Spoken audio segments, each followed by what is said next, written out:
Welcome to Danielle Smith's Fraser Forum. This program is part of a series of podcasts doing in-depth interviews on free enterprise and personal liberty. I'm your host, Danielle Smith, president of the Alberta Enterprise Group.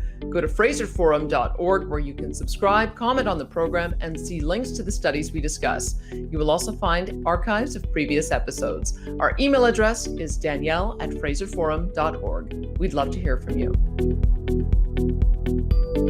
Our compassion is bursting out. We want people to do well. We don't want there to be poverty. We certainly don't want particularly children to be hungry, but we want people to be doing better than a poverty line.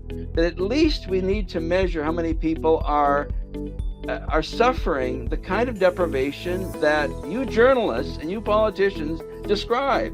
There is value in us understanding how many people don't have those basics covered. And there's probably value in having, let's say, a higher measure, which I suggested, which I developed, at twice the poverty line as a goal.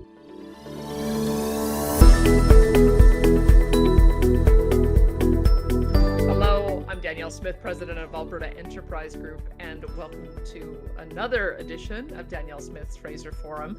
I'm speaking now with a professor emeritus of economics from Nipissing University in Ontario. And his name is Christopher Sarlo, who is also a senior fellow of the Fraser Institute. I've been following his work for some time, and we're going to walk through a little bit of the successes as well as some of the ways in which he has reframed the issue of poverty in Canada. And he joins me now to talk about it. Professor, thanks so much for being with me today.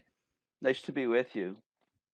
Let's begin by talking about, I remember way back when I first became familiar with your work. It was when I was an editorial writer and columnist with the Calgary Herald. And it seems like StatsCan, every time they put out the low income cutoff statistics, it was just reflexive for media to call that a poverty line.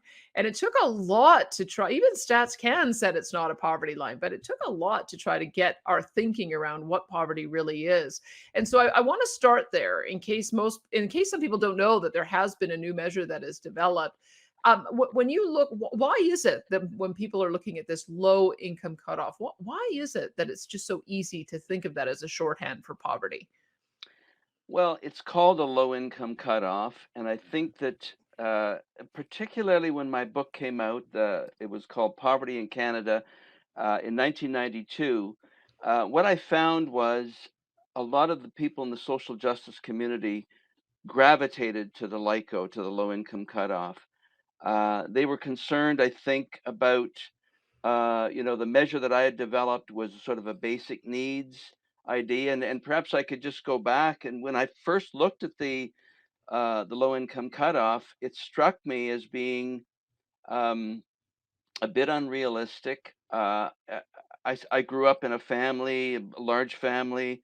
And when I first encountered the low income cutoffs, I looked at the lines and I said, gee, I've been poor all these years. I've grown up in a poor family.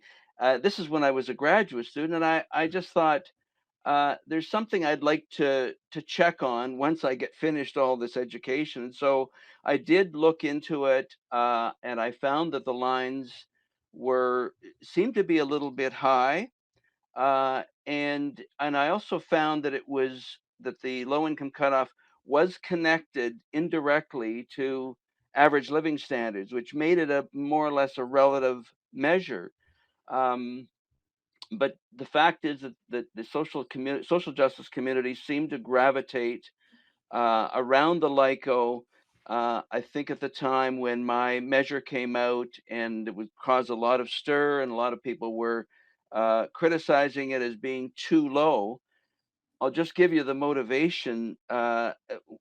When I was reading about poverty, and this is after I looked at the LICOs and thought they were a little bit high, but when I was reading about either politician statements or when I was reading about journalist descriptions of poverty, what was overwhelming in terms of the descriptions were hunger Mhm. and people being in cramped, inadequate housing, children not having sufficient clothing or at least sufficiently adequate for the season, and these sorts of descriptions. And I thought to myself, well, that's seems to be the traditional definition of poverty, people who are genuinely deprived. But then when you look at the measured poverty, it was in a relative way. In other words, it was measured much differently than the descriptions they gave. So what I did was I thought, well, perhaps it would be useful for Canadians to have a measure of poverty which reflects the way poverty is being described, which was in terms of that I mentioned, hunger and ill house and so on. So I set about to do that. I thought that would be at least, at the very least, a useful addition to the discussion of a very important problem. I mean, poverty is no laughing matter. It's no small concern. When people are poor, there's misery, there's despondency. I think there's a lot of pathologies that come with poverty. And I think all of us, anybody who has any kind of concern about the wider society, would be concerned about poverty. So at least I set out to measure that, and I thought that would be something of an addition to what we already know. Let me pause you just for a minute because I'm trying Sure. to figure out if there is still a resistance to moving away from this relative poverty measure. I'm wondering what success looks like because if the low income cutoff really is just taking the range of incomes, dividing it up into, I think, quintiles, so 5 pieces, and then looking at the lowest quintile and saying, aha, that's poverty. It seems like the only way you can eliminate poverty then is if everybody makes the exact same amount of income. So there isn't any diversity across the spectrum. And that's why I'm wondering Well, what's the connection there? yeah, I mean, to correct you a little bit, the low income cutoff basically is defined as a level of income that uh, people have to spend in order that spend more than 20% on the basic necessities, which is food, clothing, and shelter. Anybody that has to spend more than 20% more than what the average Canadian spends is considered to be poor. It's a little bit of a complicated system. It was developed in the '60s by a StatsCan researcher, just as a measure of low income. It seemed to fit at the time, but over time it became less and less relevant. But I think the measure that you're talking about is a simpler one, and one that the social welfare community seems to gravitate towards, which is the low income measure, which is defined as 50% of the median income. So there's where we have an issue. That's, more relative, more like an inequality measure than even LICO. And so when we look at the low income measure, the limb, it is strictly relative, and the only way to solve poverty in using that measure would be to compress the distribution of income. Well, this So is take this is important because it does show that we don't even really have a clear handle on how many people are living in poverty because we have different measures. So we've talked about two of them. right, We're going to talk about yours, and then we're going to talk about the one that has been developed as the official poverty line, so that people right. know where we've been and then where we're going. So when you look at the issue of a basic needs poverty line, it's a moving target, isn't it? I mean, when I first was looking at your work, I remember, for instance, as an intern at the Fraser Institute, we didn't have an internet connection other than the dial-up connection that was in the central library that we had to all go and use. But the notion today that you don't have access to broadband internet, it would be very exclusionary. And so even in our own society, even in my own lifetime, I've seen that something that looked like a nice to have has now become a need to have. And I'm wondering how you approach that issue when you're trying to figure out what poverty looks like. What are the essentials of Yeah, what a person needs? and then I do agree with you. It's going to be it's going to change over time. So the essentials, perhaps 500 years ago, might have been basic shelter and food and a little bit of clothing. Things have changed. Obviously, what is considered to be a necessity is, to some extent, reflects how people live in society. At the same time, what we find is that people, when they're, and I'm talking about researchers and people who are, uh, you know, vitally concerned about poverty, they want to make it higher. They want to include cell phones. They want to include, obviously, internet. They want to include a vacation. They want to include gift giving, because these are parts of what society generally does. And the question, the question I had to ask myself is, does that get us at the kind of poverty that politicians and journalists describe, which has to do with hunger and so on? Is there a use? Is there a value in defining, or at least measuring, a level where people are hurting? Is that of value to society? In other words, we should certainly strive to a much higher level. We should certainly strive for everybody to have, very high levels of income. But is there a value to see how many Canadians just don't have those basic necessities covered, where those journalistic descriptions seem to fit: hunger, inadequate housing, and so on? So, I tried to put my compassion on the shelf. I tried to put what I would want for the poor on the shelf, and ask myself, is there any value in a measure which at least scientifically tries to get at what we describe as poverty? What is the dictionary Mm. definition of poverty? What people that are surveyed believe is poverty? And so that was the motivation behind a rather strict measure, which looks at just those basic necessities that would be relevant in, contemporary society. Can I I, can I just pause for a minute because it strikes sure. me it's so hard to get at a measure because as you're talking, the individuals that come to my mind about living in the kind of deprivation and poverty you're talking about are those who occupy homeless shelters or live on the streets, and they don't have an income measure at all, I Yeah. would think in most cases. Well, Or yeah, not necessarily. I mean, I've driven right across this country, taken my family right across, and I've seen people living in rural communities that live in shacks that may not be heated, mm, where children are wearing tattered clothing. I've looked at different parts of Toronto and Montreal, big cities, and seen the kind of poverty that people describe, quite honestly, mm, in journalistic stories. So to say that the only people that are poor by a basic needs measure would be people that are homeless, I think is not correct. I think there are people where children go to school hungry, where school, I mean, that was the motivation for school lunch programs, because many children in the inner cities were going to school hungry. So I think there is hunger. I think there is real deprivation. And I would say, and I sort of partly apologize in my writing, that I may not be the best person to measure basic needs poverty. I think there's value in measuring that. I think it contributes to our understanding. But I made a go at it, along with some research assistants that I had at the university.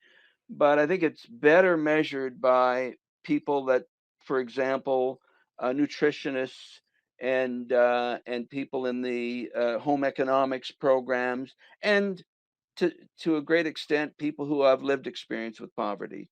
So a group of people that would maybe do a little bit better job, a little sharper job of defining necessities, keeping in mind what we're trying to measure. Because if we get into what you described earlier, which is inclusion, there's really no stopping. I mean, you could have a poverty measure of 70, $80,000, quite honestly, mm, if you get seriously into inclusion, because completely. and that's one of the criticisms I made in the latest work on the causes of poverty. I looked at the way poverty is being measured, and with the MBM, and they really have, they get themselves into knots trying to say, well, if I'm including this, I really have to include that. And pretty soon we're adding to the level. Right now, in a city like Toronto, Calgary, or Vancouver, with the MBM, you would have to earn an income of about $60,000 for a family of four to escape poverty. And that, for a lot of people, would they might suggest that there's something not credible about a poverty line. As we understand poverty per se, it's a nice thing to shoot for. We hope that everybody is well above 60,000, but realistically, it's probably worthwhile measuring people who are genuinely deprived. So that was the motivation.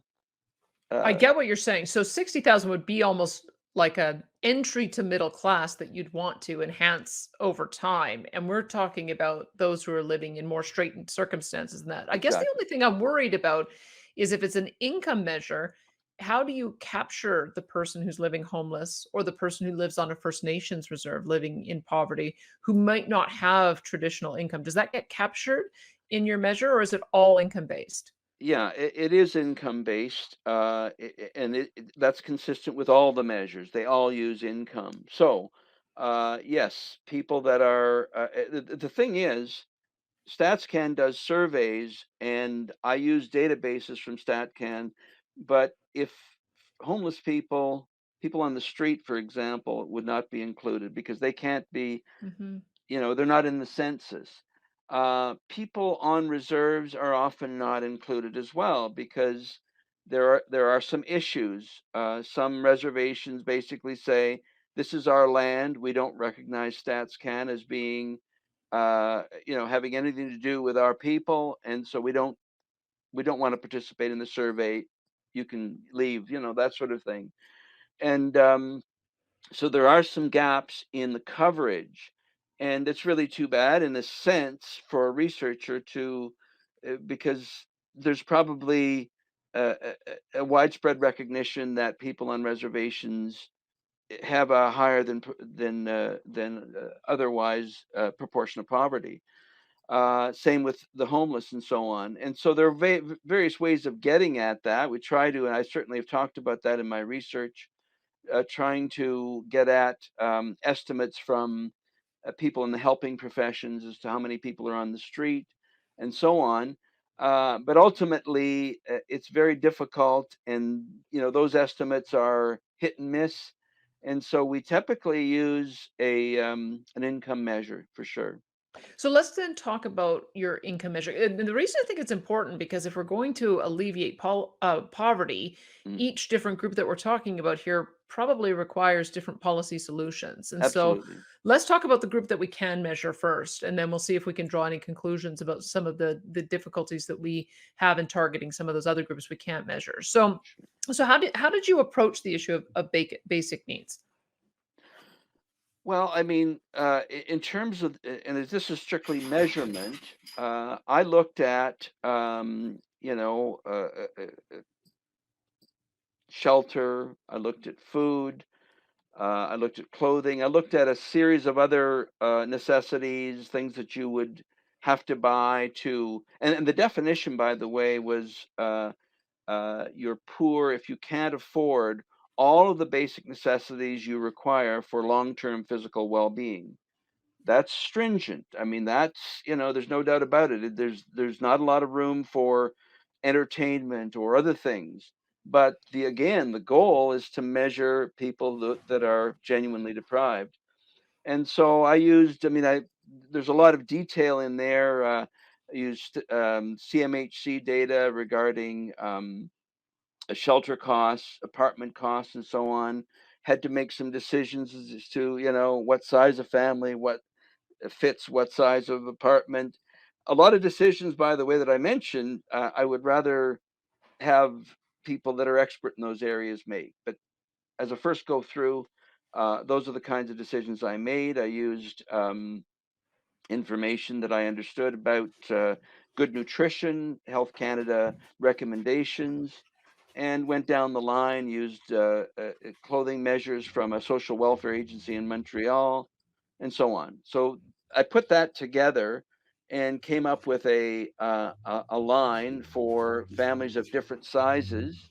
I did that specifically for different cities and then different provinces.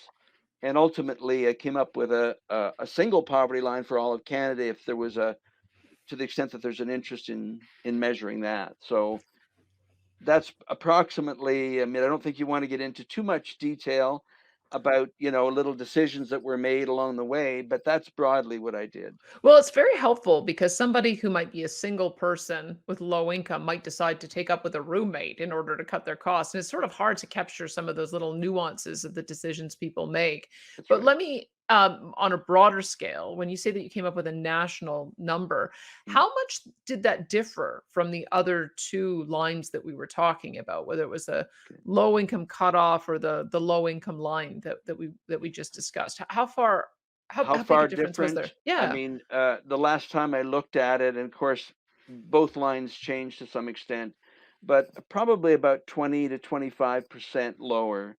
So my line, was relatively stringent, again, in keeping with the principle, the definition, but it was about 25%, let's say, lower than LICO, and probably about 30 to 40% lower than the limb, which is again defined in a strictly relative way as being half the median income. So I guess the question I would ask, so a contingency do you need to build in realistically? If your approach was that you don't want anybody having deprivation, Right. I guess, we're all human. And if we all made perfect decisions, we all wouldn't be in deprivation. And so don't you have to accommodate for the fact that some people might choose to enjoy some recreational activity, which then might crowd out the amount that they would spend on the necessities of life? I guess I'm thinking Yeah. if you're a smoker, that's going to crowd out some of the money you might spend on food. Or if you like to have the Right. occasional beer, that might also crowd out what you're spending on food. And I wonder if just us all being human, that we have Yeah. to recognize we all don't make perfect decisions. And so there does need to be, to ensure that we can pay for all the things that we want, there does need to be a little more of a generous allocation to how people spend their money. Again, I think what you're doing is what a lot of people in the social welfare and what I did myself is confusing a poverty line with a an allowance. Hmm. And if I were giving an allowance, I would absolutely include all those things that you're talking about, a more generous sort of thing, particularly for people who got into a situation where, they had no control over, perhaps a single mom whose husband has died or left or whatever, and they're caught in a situation. So I think that we have, again, this is why I mentioned earlier in constructing this, I thought there was some use in seeing how many people couldn't even afford those basic necessities, Hmm. were likely to be hungry. That was my motivation. It was not as an allowance. Certainly, Understood. you know what I mean? And I so sure I do. and that's why a lot of the criticism came. And I wrote an editorial for the Toronto Star, just describing that you know our compassion is bursting out. We want people to do well. We don't want there to be poverty. We certainly don't want particularly children to be hungry. And so, but we want people to be doing better than a poverty line. Understood, no problem. But there may be value as part of our package. And I described when I first wrote this, I said, let's have a package of poverty measures. But at least we need to measure how many people are suffering the kind of deprivation that you journalists and you politicians describe. And so I think if we could get that clarified as much as possible, it's probably useful for people to understand that. I think a lot of people would say, "Oh, it's too stringent. You're mean to the poor and so on. Why would you do that?" Typical right wing professor, whatever. That's not. People are missing the point. There is value in us understanding how many people don't have those basics covered. And there's probably value in having, let's say, a higher measure, which I suggested, which I developed, at twice the poverty line as a goal.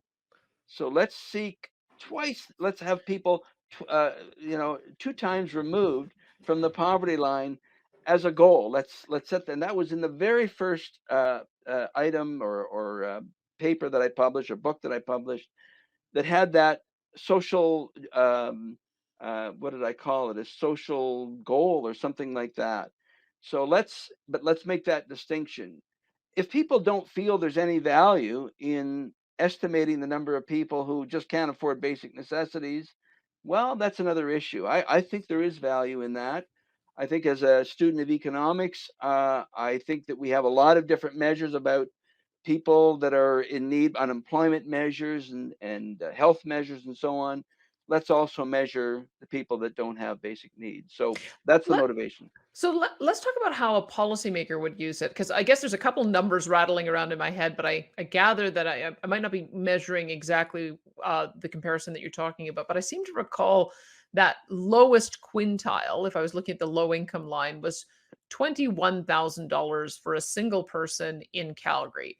And if your measure is say 20% less than that, that would be $16,000 for a person Yeah. in Calgary. Both of those seem really awfully low, but Yes. I'm wondering what you would do by knowing that measure. So let's take Mm. your line. How what would be the policy implications once you've Okay. established how many people are below that mark? Okay. One of the things that I did in the book, this is again going back almost 30 years, was I compared my poverty line with the rates of social assistance to see how they compared, because that there is a policy issue there. In other words, does the government, for people that have no other resources available to them, does the funds that the government gives people, does that meet the at least the poverty threshold, at least? And what I found was in most provinces, there were a couple of small exceptions for people regarded as unemployable, which would include single parents, would include disabled people.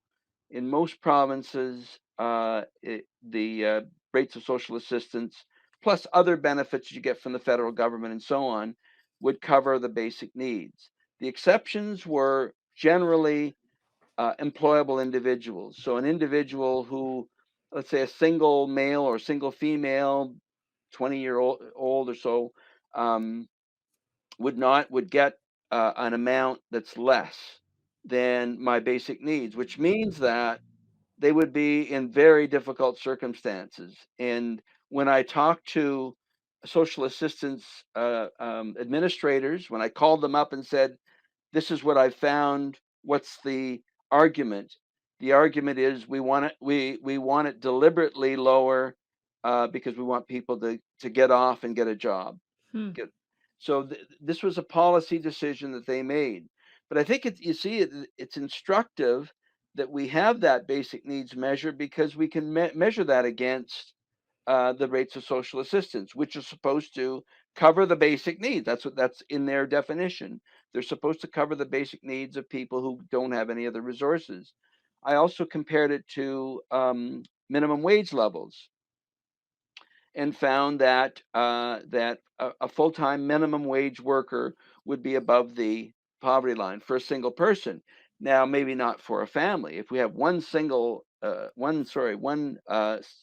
minimum wage worker supporting a whole family, that's a different story. And that would be under the basic needs, and so they would, uh, if someone were trying to support a whole family on a minimum wage, that would be d- more than difficult to do. It wouldn't happen. And so again, that's important Hmm. information to know. Let me add one more, because I've Sure. often thought, and maybe you can tell me if this should be the way it goes, is that you should try to sync some of those up, that there would be your level of social assistance should be able to cover your basic needs. Your minimum wage should be able to be consistent with that. And the amount of your basic personal exemption before you have to start paying income taxes should Right. also be synced up with that. It seems to me like there'd be some real value in trying to bring those into some consistency. Now, maybe I'm mistaken, No, I think because you're you right. I think you're okay. right. I think that, and I've also encountered that same notion about the basic exemption for income tax. What I've done is in because I was questioned about, well, should your poverty lines be nominal income or should they be after tax income and so on. What I did was I went back and I looked at how much taxes people that are below the line pay, and it was virtually nothing. So the distinction wasn't really that valid. There was almost no one that would be classified as poor by basic needs standards that would be paying taxes. And so I think that's as it should be. If if in terms of, again, policy, policy is all about what is a fair and compassionate way to arrange our society and so on. What the research that I did was not necessarily aimed at policy, although I think it can be used that way. The idea again is that there is some value in perhaps measuring policy against a basic needs line to see how we measure up in that sense. Let me add one more, and I don't know if you've had a chance to apply your thinking or your model to how the government dealt with the Canadian Emergency Response Benefit that came out through COVID. But I think that there's some discussion about that $2,000 per month allocation becoming a universal basic income. But I can tell you from the perspective of employers, we're already seeing that it's interfered with work effort, that Yeah, we have now that the economy is recovering again, we've got countless employers saying, I just can't convince people to come back to work because they're competing with a yeah, $2,000 per month allocation. And so that suggests to me that maybe they set it too high. Maybe it goes back to the discussion we had about when you have employable individuals, maybe there's a different type of approach that needs to be taken if you're going to apply a universal basic income. I don't know if you have any comments on that, but it does seem to yeah, validate the work that you said that you have to know what the incentives, how it messes with incentives if you do set it too absolutely, high. absolutely. And I'm doing a lot of thinking about the policy end of things recently, and I do agree with you relating to incentives. Um, I haven't written so much on policy. I think there's a general feeling, at least at the institute, that they would rather focus attention on, measurable items, the empirical research and so on. But I think that it's obviously the next step is, what about a universal basic income? Is that a good idea or a bad idea? And I would say preliminarily, in my view, having 30 years of experience in measuring poverty at least and thinking about poverty, it's probably not a good idea. It's probably on balance going to affect the labor market for sure. For people, again, for people that are confident, well educated, and so on, it's not going to make a difference. But for people at the margin, having an income on a per person basis of $20,000 or $25,000, if they're at the margin and if they're the only jobs they can get would be minimum wage types of jobs, that's going to be an attractive alternative. And I think that there's a real risk of drawing more people in to a program like that. And I would be concerned that, I mean, for me, all of the research that I've done, particularly on the causes of poverty, when I looked at that and looked at the recommendations by left-wing people, by people who were cabinet ministers in left-wing governments, when they do that, like Francis Lankin, for example, in Ontario, when they do those reviews, they say the road to curing poverty is employment. Made it perfectly clear. There's no other road. There's no other way to give people that self-confidence, that feeling of independence, that feeling that they are worth something, if they're being supported by the state on a long-term basis. That's simply not going to solve poverty. It's basically going to immerse people on a permanent basis in poverty. Again, this is different than, let's say, short-term assistance. Somebody needs a help. They've encountered a crisis in their life. There certainly should be somewhere in our society, whether it's done publicly or privately, certainly, or by insurance, there should be something available for people as a way of stepstoning into employment. But employment is certainly the cure. Bill Clinton had that as his cornerstone in the 90s when he developed a program to sort of get people off welfare. There have been various other people that, again, on all sides of the political spectrum. Um, so I don't favor that as a policy, simply because I don't think that's ultimately going to help people become happy, self-sufficient people that are contributing to society and not feeling despondent about their situation. Let's now have the difficult discussion about the causes of poverty, because that's important as well. If you're trying to think of how do we solve this in the long term, we need to know what some of the causes are. And it was so interesting as I was reading through some of your work. I remember a boyfriend that I had back in university who had sort of 4 rules to live by in life: get up for work in the morning, don't get addicted to anything, don't have a child out of wedlock, and stay out of debt. And it was almost that's you found with empirical evidence that that is kind of the solution to poverty, or at least a portion of it is. And so I Absolutely. want to talk there, because I think I did add the extra one about staying out of debt, but truly it sounds like making sure you finish high school, Yep. having children in an intact relationship, and having full-time employment, that is strongly correlated with staying out of poverty. Tell me the data that you looked at to make that determination. Sure. And the origin of that, those sort of social norms to stay out of poverty, comes from a major research work out of the Brookings Institution, which is, I would say, because I've been reading a lot of their stuff over the years, fairly described as a left of center research institute. And the people who did the research, the main one, Frances Sawhill, is definitely would describe herself, I think, in the sort of comfortably in the social justice community. Yet she got together with with a more conservative economist, and they put their heads together for a number of years to try to answer that question. What is it that causes poverty, and what could we do in terms of policy to help people avoid poverty?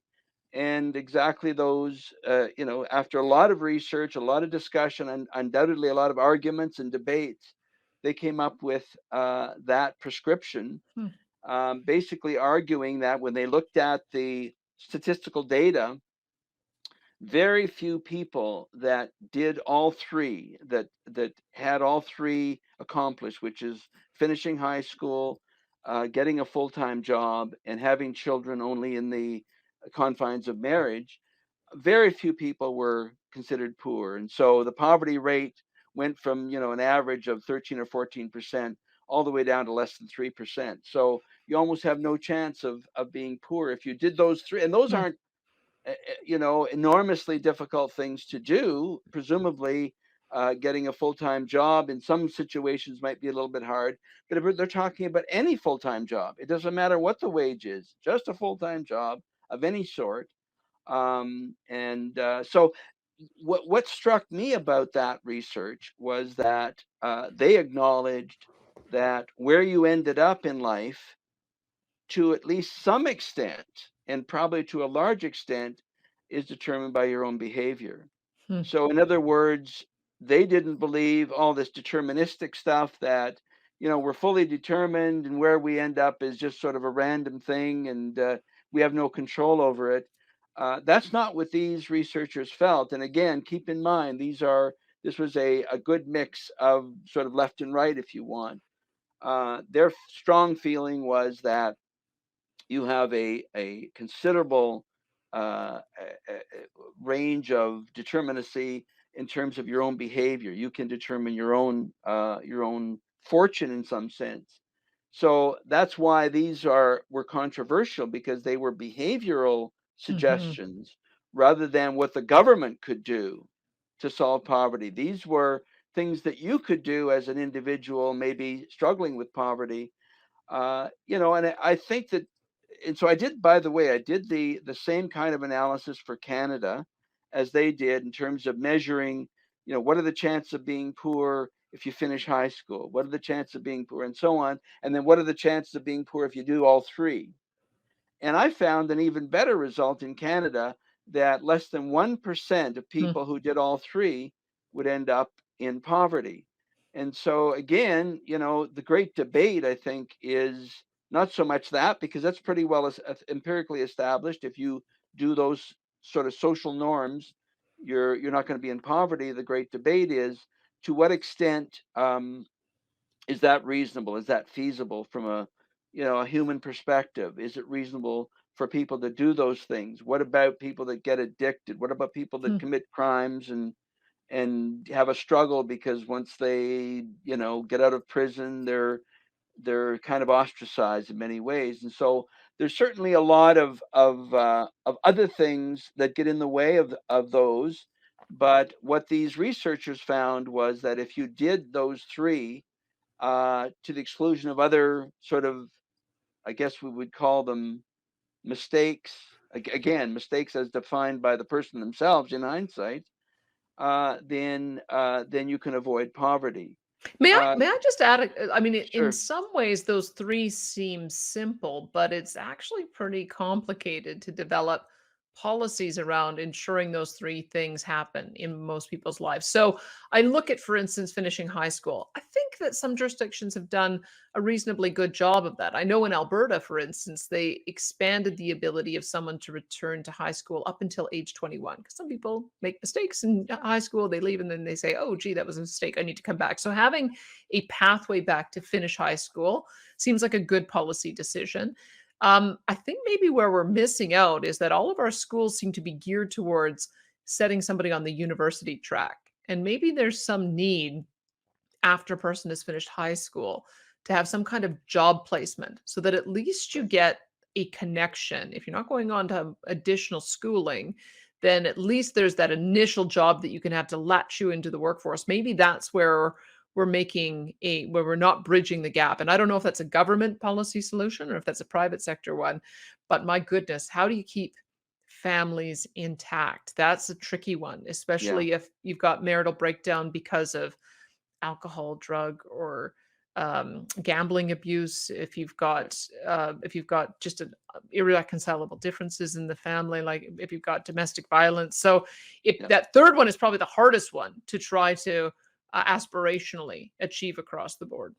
And what, just on that, what the researchers in the States found, I haven't been able to check that for Canada because the data is just not available. What they found was predominantly, the children out of wedlock were never married, uh, uh, Hmm. uh, people, and so it wasn't marital breakdown. It wasn't people that are widowed, for example, but in fact never married. And so that is a problem. If all you have to do is listen to Thomas Sowell on some of his YouTube videos talk about the breakdown, particularly of the Black family. Thomas Sowell is, of course, a Black economist, very well known, very well respected, and he points to the fact that a greater proportion of Black families were intact before the Great Society, the great Lyndon Johnson's War on Poverty, Hmm. and so more than white families, they were to a greater extent than white families. And after that, after the expansion of welfare and so on, it has really done a number on Black Hmm. families. And so, I think the researchers really have to take a look at, and this is what I was referring to with these reviews of social assistance, really have to take a look at what they're doing. Is it the case that you feel comfortable as a politician throwing a check at some person, saying, basically, you're saying to them, we've given up on you. You're Hmm. not capable of working. Here's a check. Here's a little bit of money.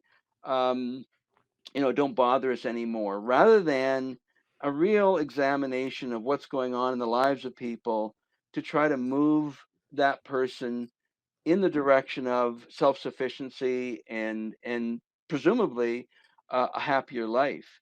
And so I just, I'm impressed by some of the very well-known economists who talk about in a very frank way about the failures of social assistance and other programs having to do with housing and so on, giving people something rather than encouraging them and helping them learn how to do things on their own. And what does it do to someone's psyche? What does it do to their feeling of self-esteem when everything is given to them? Are they thinking, "Oh, the people that are successful have given up on me because I'm not capable," Mhm. rather than drawing that capability, helping them draw that capability out of themselves.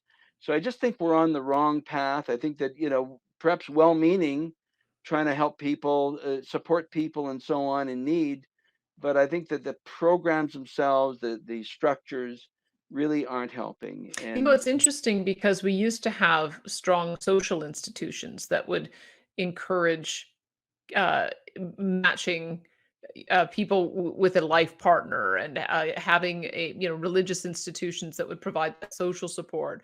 But right, this is the trick, isn't it? Is that we can measure all of these things, which is quite rightly in the economics discipline. right. But where does the discipline lie where you're trying to encourage a young person to make the right choice in a partner and learn the relationship skills so that their relationship doesn't break down? I mean, Yeah, that gets into sort of a moral vein that we used to have our religious institutions do. If yeah. we don't have a high level of religious involvement anymore, a declining level, it seems like it's a big hole. But I don't know that anybody wants to step into that breach to fix it because it sounds like we're being moralistic and judgmental. And I don't know if you have, maybe you should steer me in the direction of another discipline, but I think we've identified a problem that we don't have an economic solution for. We do, and I mean, for me, it starts with the family, and if there are, if the message that children are given is not hopeful, is not encouraging, and so on, there's a real problem right off the bat. And so I'm a big believer in some of the work that Susan Meyer has done in the States, University of Chicago professor, having to do with the characteristics of parents that lead to successful children. Hmm. And those characteristics are not income, nothing to do with income. It all has to do with things like hopefulness and resilience and honesty and those attributes that get passed on almost unconsciously to children that contribute to their success. So I think that there's a problem, and this is not to beat up on single parents because there's many single parents that do a wonderful job, and it's not that it can't be done. It's probably easier to inculcate those good values to children with a two-parent family, but it can certainly be done Hmm. with single parents as well. The But I think it professor you starts there. mentioned, what discipline is she in? Is she in an economics department? I believe she's sociology. Interesting. Hmm. Susan Meyer, yeah. She wrote a book, What Money Can't Buy. And Maybe so she was refuting, in a sense, the idea that you needed to have a middle income level to raise children properly. And she certainly did some outstanding research on huh. that, and was criticized, obviously, that the story goes with the major media for sure. Well, I feel like as we continue this conversation, we're going to see more fields where economics and sociology should maybe intertwine and collide because Right. this is the other thing that I think you've observed is that there's a difference between temporary poverty and sort of that chronic permanent poverty. And I look at my own family history. I grew up in a large family too. So Uh, I remember getting the hand-me-down corduroy pants from my older brother when I was in grade 6 because we had straitened circumstances. Mom and sure. dad told me their first home because they got married at 18 and 19 years old with subsidized housing. And so Yeah, I've observed, and then when I got my first job in Vancouver, I was only making $1,500 a month, which when you look at after your hydro and your and your shelter and your food, what didn't leave much left over. So I can see how I've lived in straitened circumstances, but it Sure. was not a permanent condition. Right. And so that's the other part of the issue. And when we're looking at poverty, is can you measure that dynamism that somebody who is in poverty today might not be in 10 years? And then maybe if they haven't made certain choices to prepare for the retirement, maybe they get back into poverty gain. How do you look Right. at the dynamic movement in when you're looking at these numbers? A couple of things. I mean, I certainly encountered that when I was a graduate student and living below the line, but I knew that it was a temporary situation, which is why in my research, I did speak about people in that situation. Young people almost have no income, and they don't count student loans as income Hmm. for good reason, because it is a loan. So almost all students in university, they're living on their own, and there are probably about 1 million of them would be most of those would be classified as poor.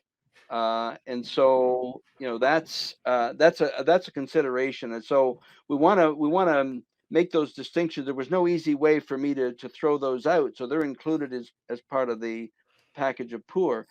But there is a lot of research on intergenerational poverty, and also in terms of people that are temporarily poor, the transition out of poverty. The problem is the databases that you need to do that research are panel data. So in other words, you get a group of people in your survey, and you come back to them every year for a period of time, because you can't, you want to get the same people. What is your circumstance right now?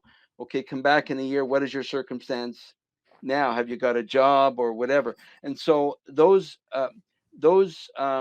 panel databases were not available to me when I was doing most of my research. But what was available to me was the results of StatsCan research on transitory poverty. Now they use the low income cutoff, which is different than what I've used. But that being said, if you think about that as at least a low income, if not a poverty line, what they found is most people are successful in getting out of low income. Most people move on. They did a 6-year study. So every year for 6 years, they measured where people were at in a continual way, and they found that most people are successful in getting out on their own without any assistance. However, there's certainly a number of people, and I don't remember the numbers right now. It's been a while since I've looked at that, but let's say 15 to 20% of people were continually in poverty over all those 6 years. So that is a concern. That's an area where you want to focus attention. If you and I managed to get out of poverty without much help and so on, and went on to at least a middle class standard of living, that wouldn't be a concern, particularly of society or of anybody, because we've managed to move out of it ourselves. We've used our own resources to move on, whether it was education or whatever. But for people that are mired in poverty, that is a concern. If there's a certain number, yeah, Do you mind if I ask you, because it strikes me this is a strange data problem that you've identified. It seems like it should have an easy solution. I mean, we all have a social insurance number that is attached to the moment we start making our first dollar until the moment we pay our last dollar. It would right. seem like there should be some way of stats can severing off any personal details about an individual and doing that kind of analysis. It seems like we have robust data, and that seems like an untapped pool for us to really get an understanding on poverty. Is there some reason why we can't access that data? You're absolutely right. And more recently, I would say in the last 15 years or so, what StatsCan is doing is they are asking people, you have to get consent. But they're asking people when they do the census and when they do these income surveys, if they would be okay for StatsCan to use on a confidential basis, masking their identity, their income tax return, Hmm. which is coded by the social insurance number. And about 80% of people do agree to that. Now, that's, I think, an improvement. However, we should not be under any illusion that income tax data is perfect. Hmm. People that hide income uh, on their income tax because they whether they're a waiter or waitress, or there's somebody in the construction business, they may not give all their income. I'll tell you an interesting story. I think this is would be relevant to listeners.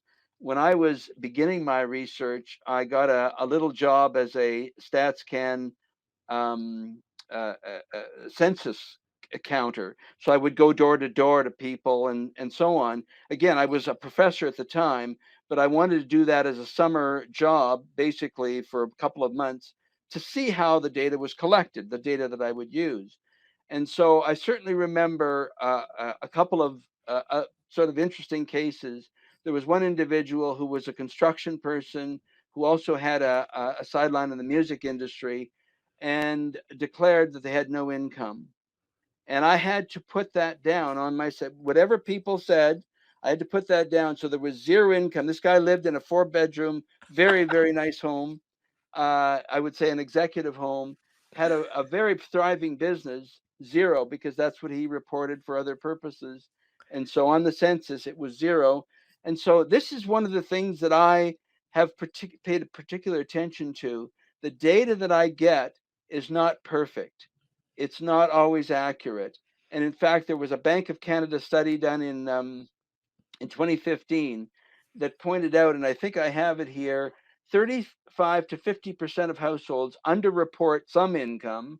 And for lower income households, it's 60 to 70%. So they underreport their income. This is the data that I have to use to measure poverty. And they come up with a statement, these researchers, saying for that reason, any measure, any estimation of poverty is going to be suspect. And it's going to be understated in the Then sense that, or I should say overstated in the sense that there's a certain number of people who will have more income than they let on. So that's always an issue. and it is, and it's important because then you don't want to overprescribe government support if you do have individuals who don't actually need it, which is why I Right. think this narrow zeroing in, if we can, on the chronically poor or the chronically impoverished is really important. And again, you don't want to be in a position. That's why I say it's sort of tricky to talk about it. You don't want to be in a position where you're looking like you're blaming the poor, Right. but you have itemized a whole variety of things that cause that kind of persistent poverty. I just want to run through a few of these and then we can talk about, let's zero in on a few of them to see if there's some policy solutions. Bad luck, bad choices. You can have an inherited health condition or an Right. accidental health condition, get into some kind of accident. There can be abuse or violence, either currently or historically. You can see a death of a spouse, and that can plunge someone into poverty. There can be criminality, drug use. It could be a high school dropout. We've talked about that. Kids outside of marriage is also one of the difficult things to manage. Reckless spending. I mean, and that can you could talk about gambling addiction as well associated with that. And those are all really complicated issues to try to solve. Right. And do they get solved by saying, aha, we've identified you in this category.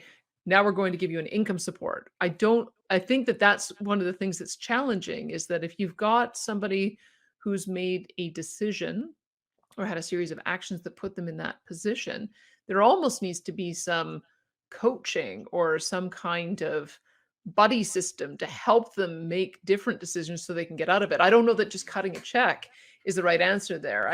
So again, it becomes really complicated because I think we want easy solutions. We want generous solutions. We don't want anybody to feel stigmatized by the situation they find them in. But I don't know that you can have a conversation without poverty without talking about some of the causes.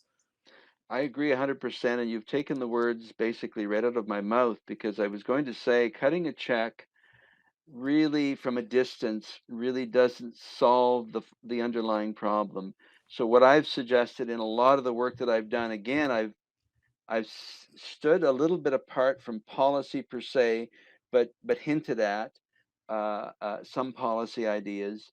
One-on-one is really the only way to address that kind of chronic poverty. Those people that have underlying situations that are extremely difficult, whether it's they're an ex-convict or whether they're suffering abuse or whatever.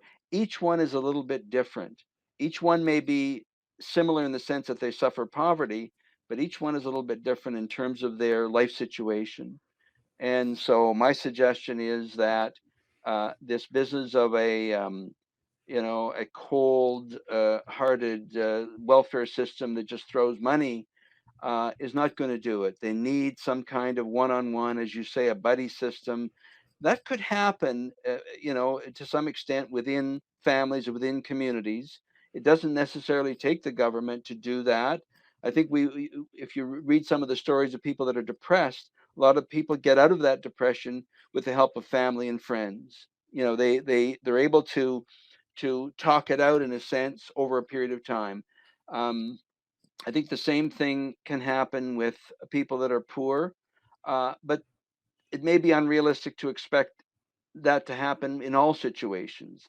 There may be people removed from their families, removed from a community. Maybe they have mental issues that make it difficult for people to approach them, and so on. So there's a whole host of different situations, and I think that's why one-on-one kind of, sitting down with someone after, say, their crisis has subsided, if they're suffering violence or whatever, once things have calmed down, to sit down and have a serious discussion about moving forward in life. And I think that's the only way to resolve poverty. And again, it may not necessarily involve the state. It could be something that Mm, happens within communities, within voluntary organizations, but it's certainly the way we're doing it now is not working. We have, if not, every bit as much poverty, we have more mm. poverty. We have one or the other, and certainly in the states that's the case. And a an approach that is more compassionate is one that takes people not as check recipients, but rather as human beings that have some difficulties, that you want to work with, again, with their consent. Consent is really vital. Work with them to establish a way to move forward. It's interesting.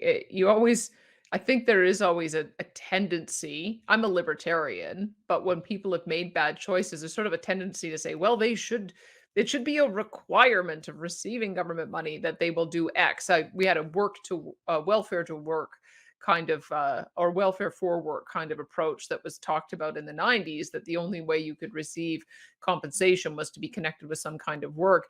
Is it too coercive to say, if we're going to give you this kind of government support, you need to be connected with a social agency that is going to be your advocate or your coach or give you some life skills so that you can start making better choices. You're right, there's plenty of organizations like that. I guess I think of two that I've supported. I have a charity that I'm on the board of, and we take recommendations from a public health nurse of at-risk families to help give them parenting skills and Right. coach those parents. And there's an advocacy group that deals with adolescent addiction, and they take the same kind of buddy approach. It's sort of a Right. former addict coaching a young person about how to get through it. And it's a long-term program. There's a pay it forward aspect.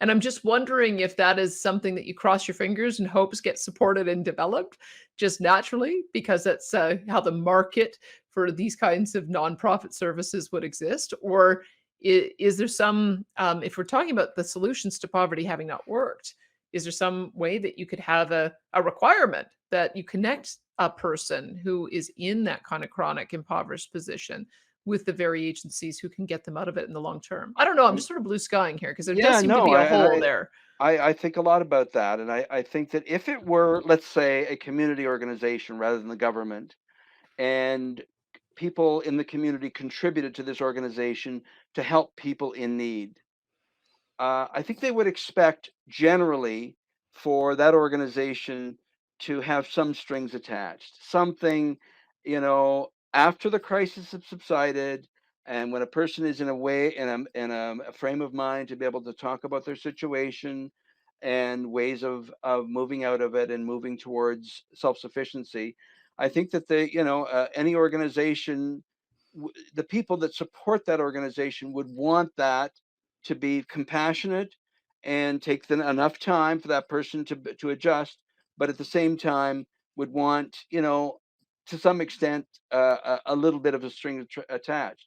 The problem becomes, what if a person is resistant? Hmm. What do you do about a person who simply does not listen, or is not receptive to even a coordinated attempt, um, to participate in a program that would lead to their self-sufficiency? Hmm. And that's really the most difficult question. Do you let that person starve? I can't even imagine a libertarian, a conservative, anyone saying at the end of the day, that person's got to starve. If they're not cooperating with our program, we've given them every opportunity. We've got to let them just sort of go out in the street and whatever. I think that, there's always going to be a last resort, whether it's a food bank or something, for people and you never give up on people. If the person is resistant for 2 months, 4 months, a year, whatever, maybe in 2 years there's going to be hope. Maybe after some difficulties they will come back and say, I need to stop this. I need to, whether it's drugs or whatever, I need to get onto a better path. So I think you've identified a really difficult one. For Hmm. libertarians, they would say we need community organizations, voluntary community organizations, to, with consent of people, to help them. But at the end of the day, we probably want some strings attached. We want to have value for our money. We want to basically say, we want to contribute to something that actually works, that gives people hope, that gives people a better life, a life where they have self-esteem. And so that's the difficult areas if people don't cooperate. Let's do another difficult one because I'm hearing that the issue of poverty, I mean, I think we've got a multiple categories. We've got someone who appears to be impoverished, but they're hiding income, so they're not actually impoverished. We do have those who are temporarily in poverty because of life circumstances, but they don't need much intervention. They can get out of it on their own because of certain personal characteristics or family or community characteristics. Then you've got this group who are impoverished because of temporary life circumstances, who with a little bit of coaching and guidance can make different decisions and move out of it. But what about this other category of the impoverished that are incapable of making decisions that will allow them to get out of poverty? And I've got a personal story about that too. I have an uncle, quite sadly, who was in the Pinoca Mental Health Hospital, but we made a decision that we shouldn't incarcerate people who are incapable of taking care of themselves. And so he went out onto the streets and ended up dying actually as a homeless person. And I don't think that was a better outcome, but I don't know that we would ever go back to having a recognition that there are certain people who need round the clock support and may need it permanently. It's a very that to me is sort of the real nub and the real challenge. And when I look at those who are kind of chronically in a homeless situation, there's a lot of addiction issues, a lot of mental health issues, a lot of personality disorder issues, a lot of issues of not having social connection. And I don't know what the policy solutions there are because again, my libertarian mindset is you can't just take these folks and forcibly confine them, but how do you help somebody who is incapable of making decisions that will get themselves on a path to independence? That's really thorny for me, and I don't know if you have some thoughts on it. That's a very difficult one, and I've thought a lot about that. In Ontario, in the mid '80s, we had the same thing. We basically had a new law that basically said you can't incarcerate people, you can't confine them into mental institutions unless they are a harm to society or themselves. So there was a flood of people outside, in all of our cities, including my own city, and they had to basically fend. They were on some kind of support. They had financial support, but sometimes they would go off their medications and they would do crazy things. And it was just, it was something that would tug at your heartstrings to say, on the one hand, they're probably better off in an institution, with the regular medication, so on. On the other hand, those of us with any libertarian instincts would say, you can't do that to people. You can't keep them Mhm. because it's convenient for you and you don't want to see them on the streets doing crazy things. And so you've identified a very difficult one. I don't have an easy solution. I think it has to, I mean, I go back to consent. Every individual has personal autonomy and has basic rights. I think any libertarian would acknowledge that. And encouragement, and sort of being as positive and compassionate as possible. Beyond that, I think that rule is probably a good one, unless you're a harm to yourself or others.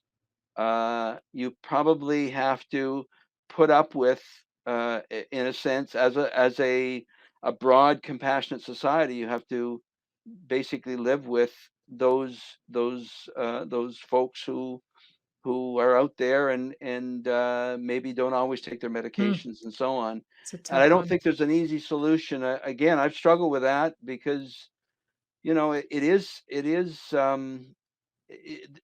convenience of having people put away and out of sight, uh, I think, is less important than their personal autonomy for The me. other I don't know if you've given thought to First Nations poverty. It sounds like it's difficult to get at because you're empirical and you can't get the data.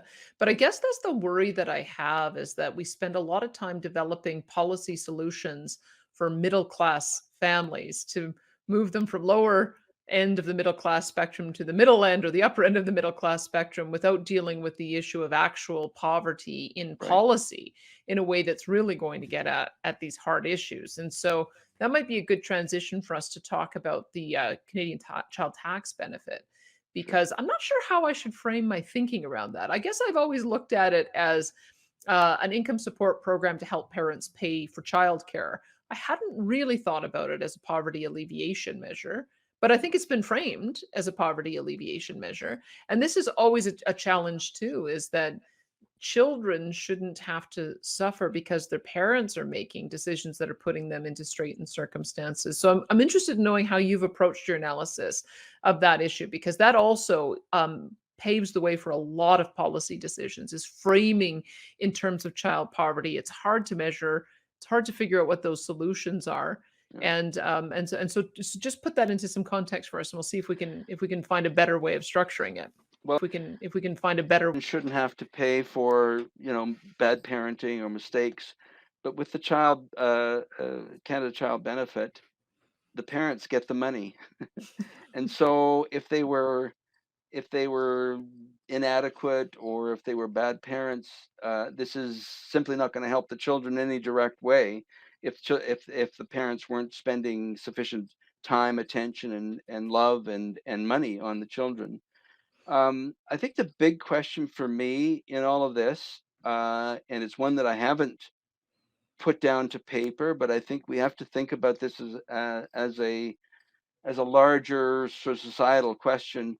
Should the government, is it the role of the state to subsidize procreation? Hmm. Is that what we want? Is Yeah, that, let me make the argument for it, and then you can tell me why I'm wrong. I yes, guess the please the do. argument that we would make for it is that we've now created a system of expensive universal programs for long-term care, for healthcare, for pharmaceuticals, for seniors care, for daycare, for education, that we now have to have a new group of taxpayers coming up to, especially as people age, to make sure that we Yeah, can continue to support that social welfare safety net. And so we've kind of locked ourselves into needing to have a higher birth rate, or if we don't have a higher birth rate, having a higher level of immigration, because we've created a structural system where we have created a dependency on some yeah. of those universal programs. So that would be the argument I think people would make for subsidizing procreation, is we're breeding the next generation of taxpayers to pay for everything that we've committed to. As you can appreciate, some people might say, well, that's a real cynical way of approaching, our future. But I agree with you. I think that that's in the minds of many politicians is, boy, how are we going to pay for all of these programs and the ones that are, I mean, we don't even have a universal daycare. We have one in Quebec, but but certainly the government is thinking about that and talking about that. So that's going to be another one, and there's probably more coming in the future. So, despite the cynicism, it's either we really generate out a lot of good taxpayers, especially for middle class families, or we rethink a lot of our expensive programs and Mm, ask ourselves, are they working? Are we doing, do we have the kind of healthcare system that we want and that we're paying for? Are we paying too much for that? The education system. Certainly, we've talked a lot about the welfare system. Those are the three biggies. That's the biggest part of government spending. And then, of course, the CCB has now become one of the biggest expenditures at the federal level. hmm. It apparently in the range of $27 billion a year. Wow. That's a lot of money, and yeah, I think that we at least I agree with your argument, because I think that's the argument that many politicians would probably not vocalize, so explicitly. But that's probably in their mind. But we do have to think about whether that's in the role of the state. Is the state uh, um, should they be neutral on the matter of how many children you have, or should they have a positive influence on that? And what are the implications of that? Are we going to get more middle class children, which presumably would be, given your argument, would be what we want. We want, because they tend to replicate what their parents do. Or do we want more children at the lower end of the scale, and so on? And so these are all questions, to some extent empirical, but I mean, for me, again, anybody with libertarian instincts would say that's not the role of the state at all. I mean, the state needs to Hmm. rethink what it's doing, but certainly it shouldn't be subsidizing procreation. That's simply not in any way connected to what the state should be doing.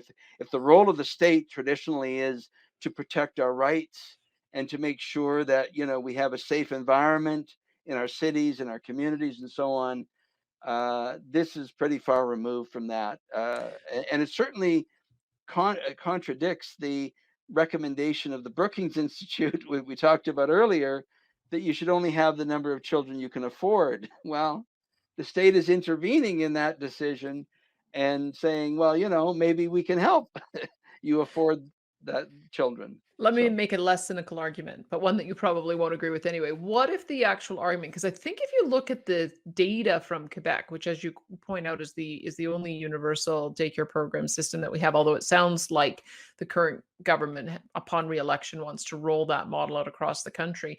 I'm not sure that it's resulted in more babies being born. But so maybe the argument is that for the purposes of having stability in government revenue, you want to make sure that if you have two parent families, both parents are working, because then you have two parents who are paying tax revenues, and that you're intervening in the family structure to try to encourage both parents to work as opposed to having one parent stay home. And is that a legitimate role for the state? I mean, if you're asking me, no, I Hmm. don't think that that's not what the state, if we're thinking deeply about what a state is for, uh, I mean, we've got ourselves into a situation where we have to be thinking that way, because we got all this expense. What are we going to do, and so on. But I think there may be some value in going back to some deep thinking about what the state should be doing and what it shouldn't be doing. What we know is, and social scientists will certainly support this. We have a huge bureaucracy whose primary goal is self-preservation. Hmm. I mean, they really, even sociologists on the left talk about the self-preservation that happens in institutions in the poverty industry. They talk about the poverty industry as if it were some kind of self-interested organization that was primarily, I mean, they give lip service to helping the poor, but they're primarily interested in their $100,000 a year jobs as Mm. researchers, as administrators, and so on. It's a huge industry. And so, you know, I think these are things we have to realize. They will come up with all kinds of arguments that say you absolutely have to have the state, as large as it is, if not larger, to help people and so on. And you might ask, well, are they really helping? Yeah, are people really having good, you know, after state intervention, having good, worthwhile lives that they enjoy and that they feel self-esteem and so on, or are we simply, you know, putting them aside in, you know, in some kind of a out of the way situation, and making ourselves feel better about it? I just, you know, for me, and I consider myself right now focused on political economy rather than just economics. I think we have to rethink what we want the state to be doing, what the state should be doing, and I focus on consent for sure of each individual as a an autonomous in person that should be self-directed, that should have their own life, and the state should be rather neutral on the decisions that people make in their own lives. You know, it's so interesting. So I'm in the middle of watching the Mad Men series, and it's quite interesting to see the traditional family roles. And it wasn't that long ago, but I wonder if connecting this to poverty and why government thinks they should intervene in helping to get women, primarily, let's say, back into the workforce as fast as possible. As we've talked about some of the reasons for poverty, is if you don't have attachment to the workforce and your husband dies, that can be one of the reasons for poverty, or you get a divorce, Yep. or other type of family breakdown, or if you haven't established your own credit file, your own credit record, you may not even have access to debt or a credit card if you don't have your own financial history. And so I can see how you'd be able to make some arguments that you were trying to reduce poverty by creating the supports to allow for women to maintain those social connections, Right. but you are interfering in people's personal choices. There's no question about it. Well, How do you balance that? that's the question. Should people be responsible Hmm. to do those sorts of things? So you have a husband and a wife, and they're newly married, and everything is, you know, is wonderful. Should those people be responsible for thinking, each of them, what happens if?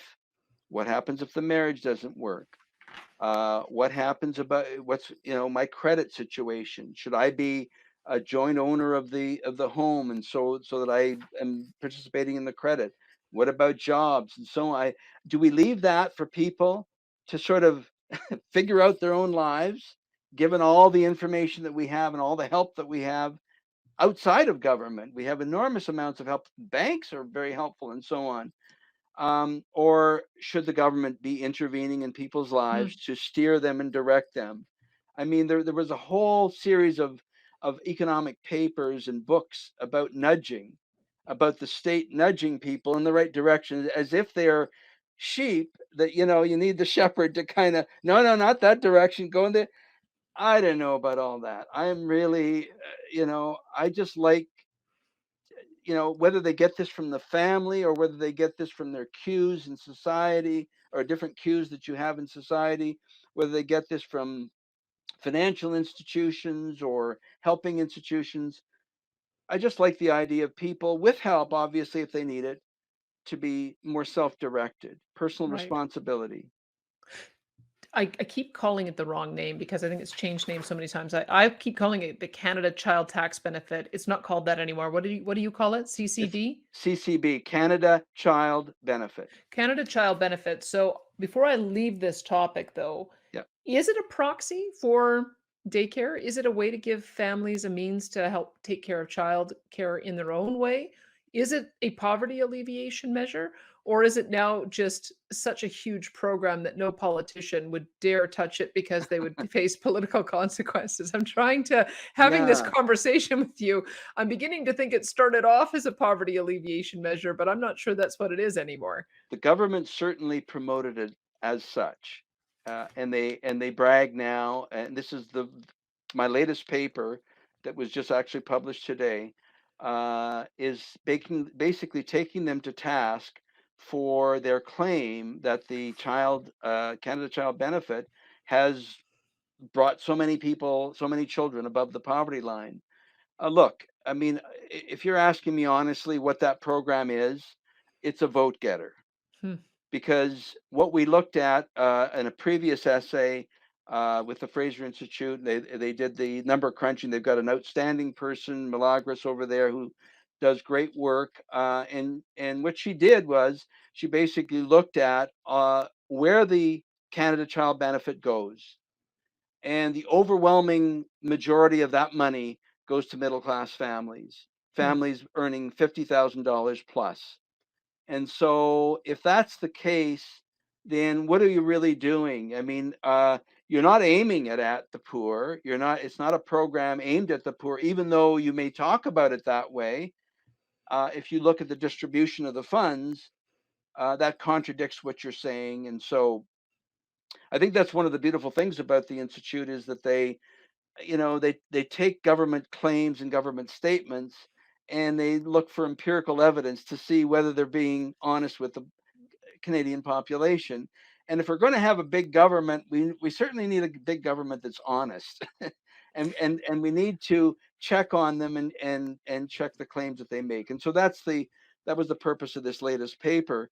I just don't think you can honestly call the Canada Child Benefit an anti-poverty program. In no way does that. The parents get the money; they don't have to use it on children at all. Many of them will, but it's up to the parent to decide that. And so it just, to me, very flimsy vote getting, Hmm. because basically what you're doing is you're saying, okay, middle class taxpayers, you pay a lot of money. Let's say you pay $1,000. We're going to give you 500 of it back. We're going to keep 500 for ourselves because we have to keep this big bureaucracy going. But we're going to give you $500 back, and you're going to cheer about it, and you're going to vote for us. That's effectively what's happening. Okay, you're now getting almost as cynical as I am. I've often Yes, said that the government taxes the heck out of the middle class to pay for programs for the middle class, but they frame it as we're taking money from the rich to give to the poor. exactly. And so in maybe just our final minutes talking about wealth inequity, because I think that or wealth inequality, Sure. it seems almost beside the point after everything we've talked about, doesn't it? About the real causes of poverty, some of the really hard solutions we have to make, how we often hear government advertising certain programs to deal with those issues, but they don't really, only indirectly. And so I wonder how this wealth inequality piece comes into this, because I've never understood why people think that you should take money from Bill Gates and give it to a poor family and somehow that will solve the problem of poverty. I don't understand why the super rich, and we saw it even in our own election in Canada, that the super rich or I think there's new terms for it, the uber rich, this should be the target to alleviate some of the problems that we have in at the lower income level. And I'm trying, there's something wrong with the argument, but there's something that viscerally is attractive to people, Yeah. that somehow Bill Gates is greedy for wanting to keep his wealth and make his own decisions about it. Yeah. But I'm not greedy for wanting some of Bill Gates's wealth. And I'm not sure what disconnect. I know there's a disconnect there. I can't really articulate it because it is so entrenched that people think that that's the way the world ought to work. What am I missing? It is, and you know what? I think that the root of concern about inequality is envy. Hmm. It gets down to that. Now, you mentioned Bill Gates, and Bill Gates had an option of taking some of his billions of dollars, and he's got so many billions, it's just unbelievable, of giving that to the government and saying, you know what, you need some help with poverty programs. I'm going to do that. I'm going to give you 30 or 40 billion dollars. He didn't do that. He started his own foundation. And what he said, if you watch his YouTube videos, what he said is essentially, I mean, in so many words, the government doesn't do it well. They're actually creating more poverty. I'm going to take places in the world that don't have a well, for example, that don't have clean water, and I'm not just going to give it to them, but I'm going to have, as part of this, an education program. We're going to go in and work with people. We're never going to do things without their consent. but we're going to facilitate in some way people getting clean water, which is a big, big step for some places. We're going to facilitate other things, health and education, particularly for girls. We're going to do these things on our own with our billions of dollars because those are things that give, he used the word value for money as a businessman, but Hmm. this is like, in a sense, value for human beings to move out of a desperate situation. That's what he's doing with his billions of dollars. He's also got a billionaires club, and he's signed on Warren Buffett and several other billionaires to, as part of this foundation, to give ultimately half of their wealth, which would be hundreds of billions of dollars, half of their wealth to the foundation, which again is going to be operating on the principle of value for money. So I think that's instructive because you raised that issue. But for me, inequality is really not a concern. Poverty is the concern. Hmm. When I first read the statistic that the bottom 20% of society has zero wealth, I was a little bit surprised. I thought, oh my goodness, they have no wealth. In fact, in some of the stats, there were even negative wealth in there. And so, in other words, they owed money. They had no net worth. And then I did my study, and I found out exactly why. And by the time I did the study, I kind of knew why. We have a life cycle that everybody goes through. So you think about yourself when you were a student, when you were in your teens and 20s and so on, you probably had no wealth. In fact, if you had a student loan, you had negative wealth. That's understandable. That's not your situation now. And it's certainly not my situation because I went through the same life cycle. Everybody goes through that when, whether you go to university or whether you go after high school, go into the job world, in your teens and 20s, you're probably not going to have much wealth. And that's a lot of people. And that makes up most of the bottom 20%. You come back in 20 or 30 years, those people are well ensconced in the second, if not the first quintile. Um, and most of those people have a good amount of wealth because they built up a pension fund, because they've done personal saving, and mainly they have their own home. And so that happens as a routine thing. Now, this is not to minimize some of the people that get sidetracked that don't have that pattern, but that's the pattern for the large majority of the population. And that's what drives the wealth inequality statistics. So if you see that, 65, that the top quintile has 65% of the wealth and the bottom quintile has nothing, that is simply the result of, in large part, that life cycle that everybody goes Hmm. through. Now, you add to that some inheritances that some people get inheritances. Now, it's interesting that the dean of wealth inequality studies in the states said that inheritances actually reduce wealth inequality because poor families inherit their children inherit more proportionally than well-off families or the middle-class families. So that's another sort of statistic to keep in mind, but I just don't think that all of the emotional energy devoted to wealth inequality is going anywhere. It's not. It, we should be concerned about the poor. I'm glad that a lot of our discussion today has centered around the poor and the very difficult issues that happen in with relation to poverty. I just think inequality sidetracks us. It's all about ideology. It's all about envy to a large extent.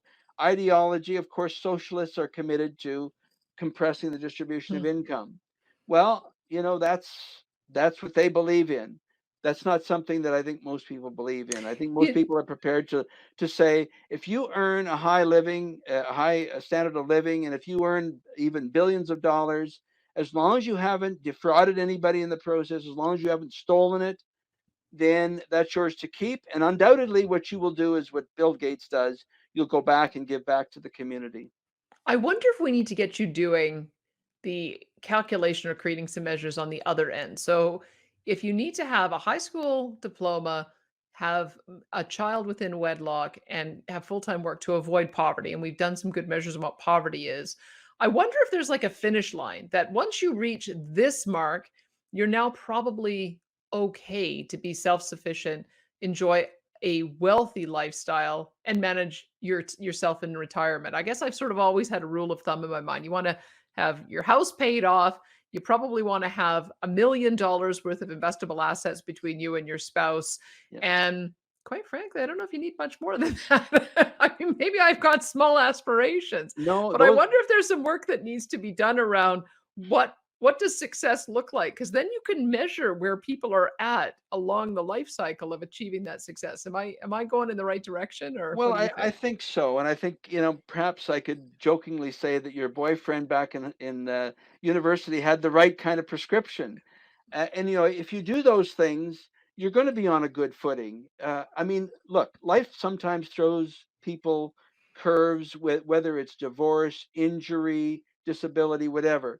But for most people, most of the time, those things work, and if you start off that way with those basic social norms, you're going to build on that. You're obviously going to say, "Oh, I have a full-time job, and if I'm working responsibly at that job, I'm going to get promoted. There are going to be other opportunities." So in my 20s, I may have a close to a minimum wage job, but as I progress, if I apply that same kind of enthusiasm that I did, sort of adopting those three basic social norms, if I apply that enthusiasm to the rest of my life, I'm going to be in good shape. And as you say, between spouses, if they have even 500 to a million, 500,000 to a million, plus, there's government benefits as well that come with retirement. They're going to be in solid shape. I mean, generally, again, barring any kind of unforeseen situation, they're going to be in good shape. And so that's I think a good prescription generally for the population. I love talking with you. I'm so glad we finally had a chance to have a full conversation. I've interviewed you in shorter conversations before, but this has been delightful. Thank you so much for your time today. I'm very glad to be here. Thank you. That was Christopher Sarlo, who of course is a professor emeritus of economics from Nipissing University and a senior fellow of the Fraser Institute.